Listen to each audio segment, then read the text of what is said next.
Assalamualaikum warahmatullahi wabarakatuh. Perkenalkan, nama saya Selvi Ardianti dengan NIM D1B1213161 Prodi S1 Farmasi dari Universitas Megaresty Makassar. Nah, pada video kali ini saya akan menjelaskan secara singkat tentang penggolongan obat-obatan. Nah, sebelum kita membahas tentang penggolongan obat-obatan, terlebih dahulu kita harus memahami tentang pengertian obat itu sendiri. Nah, menurut Undang-Undang Nomor 36 Tahun 2009, obat adalah bahan atau paduan bahan termasuk produk biologi yang digunakan untuk mempengaruhi atau menyelidiki sistem fisiologi atau keadaan patologi dalam rangka penetapan diagnosis, pencegahan, penyembuhan, pemulihan, peningkatan kesehatan, dan kontrasepsi untuk manusia. Penggolongan obat berdasarkan jenisnya. Menurut Peraturan Menteri Kesehatan RI Nomor 949/Menkes/Per/Angka Romawi 6/2000, obat digolongkan menjadi 5 golongan, yaitu obat bebas terbatas, obat wajib apotik atau OA, obat keras, obat psikotropik dan narkotik. Obat bebas.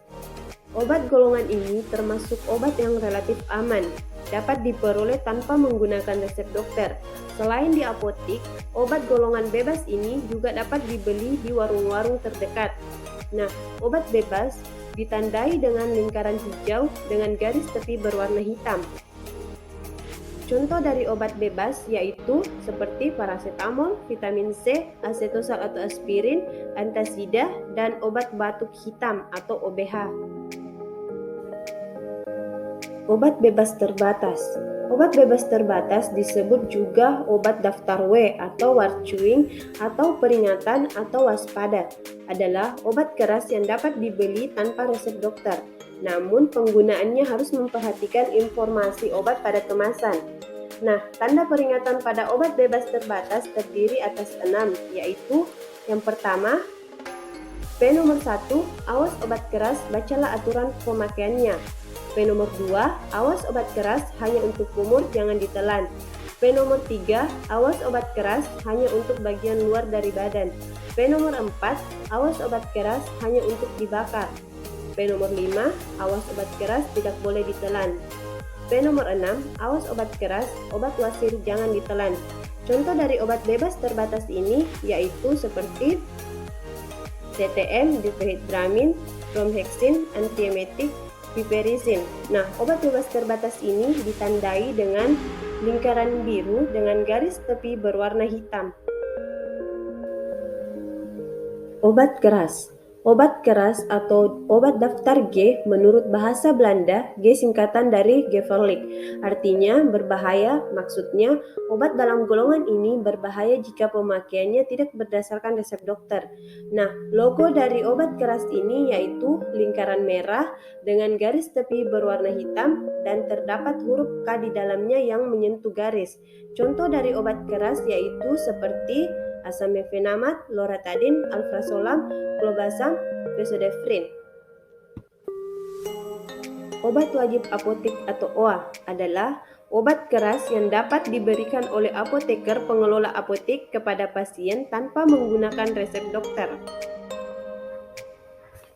Tetapi dalam pelayanan obat OA atau obat wajib apotik, ini yang menyerahkan wajib apoteker. Harus memenuhi ketentuan dan batasan tiap jenis obat per pasien, membuat catatan pasien serta obat yang diserahkan, memberikan informasi dosis, aturan pakai, kontraindikasi, efek samping, dan lain-lain yang perlu diperhatikan oleh pasien. Contoh obat wajib apotek ada 3 golongan, yaitu yang pertama untuk golongan 1, contohnya yaitu aminopilin, benzonium, bromhexin, ibuprofen. Untuk golongan kedua, contohnya yaitu albendazol, bacitracin, dexamethasone, methylprednisolone, omeprazole. Dan untuk golongan ketiga, contohnya yaitu ranitidin, allopurinol, diclofenac natrium, piroxicam, dan rifampicin.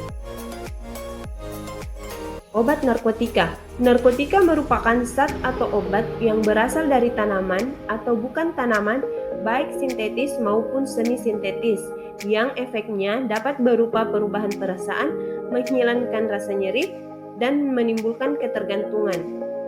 Logo dari obat narkotika yaitu tanda palang berwarna merah dengan garis tepi berwarna merah. Contoh obat narkotika. Contoh obat narkotika ini dibagi menjadi 3 golongan, yaitu golongan pertama, narkotika yang paling berbahaya, daya aktifnya sangat tinggi, menyebabkan ketergantungan, hanya dapat dilakukan untuk penelitian, contohnya yaitu ganja, putau, atau heroin. Nah, untuk golongan kedua, yaitu narkotika yang memiliki daya adiktif yang kuat, tetapi bermanfaat untuk pengobatan dan penelitian, contohnya yaitu morfin dan petidin.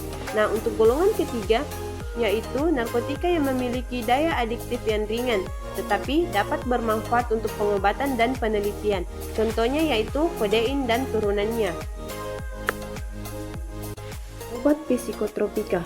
Psikotropika adalah zat atau obat baik alamiah maupun sintetis, bukan narkotika yang berkhasiat psikoaktif, melalui pengaruh selektif, susunan saraf maupun pusat, yang menyebabkan perubahan khas pada aktivitas mental dan perilaku, digunakan untuk mengobati gangguan jiwa.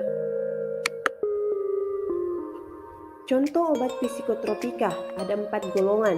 Golongan pertama yaitu psikotropika ini dapat digunakan hanya untuk kepentingan ilmu pengetahuan dan tidak digunakan dalam terapi serta mempunyai potensi sangat kuat mengakibatkan sindrom ketergantungan.